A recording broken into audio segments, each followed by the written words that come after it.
भाई कुछ लोगों को ये गलतफ़हमी रहती है कि जो मेडिटेशन है, वो किसी मेडिसिन के कोर्स जैसा है।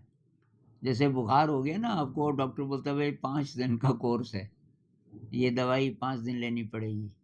तो बहुत सारे लोग सोचते हैं कि मेरी जो एंग्ज़ायटी है, ओसीडी है, डिप्रेशन है, जो भी है या परीक्षा में बार-बार फ़ेल हो जाता हूँ, तो 10 दिन का मैं शिविर कर लेता हूँ ध्यान का।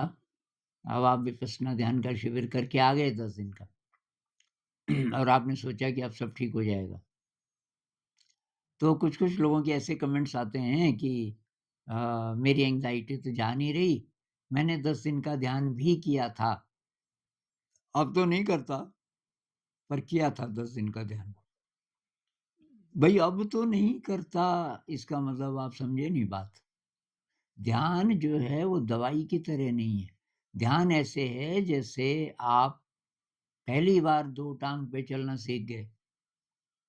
आप 4 टाँगों पे चलते थे, जैसे 8-9 महीने का बच्चा चलता है ये हाथों से भी, पैरों से भी।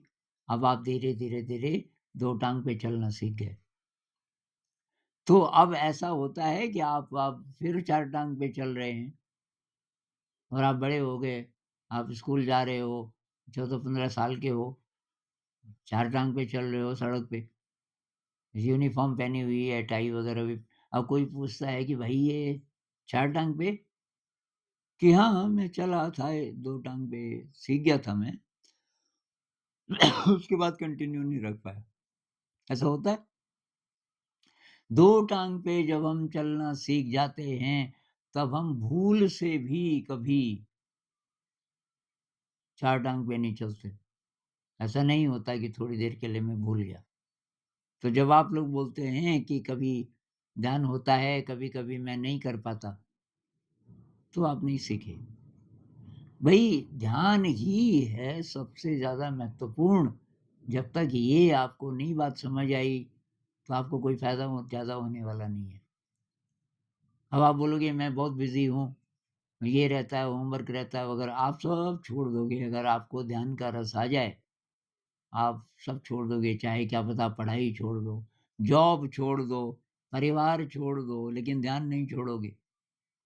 वैसे छोड़ने की ज़रूरत नहीं है, लेकिन ऐसी परिस्थिति आ जाए कि चॉइस आपको चूज़ करना पड़े कि भई यहाँ रहना चाहते हो इस जॉब में, इस परिवार में या ध्यान करना चाहते हो, एक ही कर पाओगे। अगर ऐसा हो जाए, तो आप ध्यान ही चुनोगे अगर आपको बात एक्चुअली समझ आ गई। अच्छा दूसरी बात, अगर आप ध्यान केवल इसलिए कर रहे हो कि मैं ज़रा ठीक हो जाऊँगा, तो तब अगर आप ठीक हो गए तो उसके बाद फिर छोड़ दोगे मतलब। ठीक हो जाऊँगा का मतलब अब आपने इवॉल्व होना शुरू कर दिया है। अब तो आप कभी छोड़ोगे ही नहीं ध्यान। क्योंकि अब आपको पता चला कि पहली बार मैं अब मनुष्य की तरह जी रहा हूँ, अभी तक नहीं जी रहा था।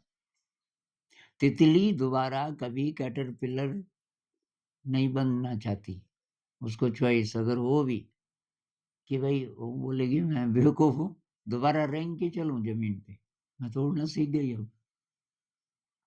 ऐसे ही ध्यान है भई। जब आप सीख जाते हो, तो उसके लिए आप और चीज़ें छोड़ सकते हो। या कितनी कहानियाँ हैं ना कि छोड़ना पड़ा, परिवार छोड़ना पड़ा। अ, लेकिन आप अपना सही रास्ता नहीं छोड़ोगे। एक बात, दूसरी बात आसान नहीं है। ख़ासकर ये जो 10 दिन का कोर्स है, ये आसान नहीं है।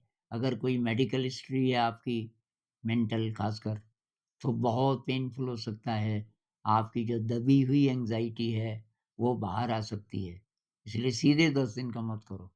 पहले छोटे-छोटे आधे घंटे के 1 घंटे के ये करो मतलब सिटिंग्स करो ध्यान की कुछ महीना, 5-7 महीना जब आपको ज़रा ध्यान का रस आने लग गया, तब ट्राई करो और बहुत तैयार होके जाओ कि बहुत दर्द हो सकता है, बहुत डर लग सकता है, लेकिन आप विचलित नहीं होगे। तभी हो सकता है, इतना आसान नहीं है। और बहुत लोग नहीं कर पाते, 10 दिन के ध्यान में जाते हैं। नॉर्मल लोग जिनको कोई बीमारी नहीं हुई, कुछ नहीं हुआ, लेकिन आदत नहीं है डिसिप्लिन की। ऐश-आराम में जो लोग बहुत ऐश-आराम में रहे, डोपामाइन के चक्कर में रहे, नशा लेते रहे वगैरह-वगैरह, भाग जाते हैं वहाँ से, कोई दूसरे दिन, कोई तीसरे दिन, 10 दिन तक नहीं रह पाते। कोई-कोई बहुत ज़्यादा हिम्मत करके रह जाते हैं, लेकिन दर्द ही इतना होता है, कष्ट इतना होता है कि झेल नहीं पाते। तो भाई आसान तो नहीं है, इसलिए उससे पहले अ, अगर आपकी कोई हिस्ट्री है, मेडिकल हिस्ट्री है, तो पहले ज़रा घर पे प्रैक्टिस करो। और आपकी हिस्ट्री नहीं भी है पर आपको डर लग रहा है किसी कारण से, तो वो भी घर पे पहले प्रैक्टिस कर लो, कुछ महीना। उसके बाद ट्राई करो ये 10 दिन वाला। नमस्कार।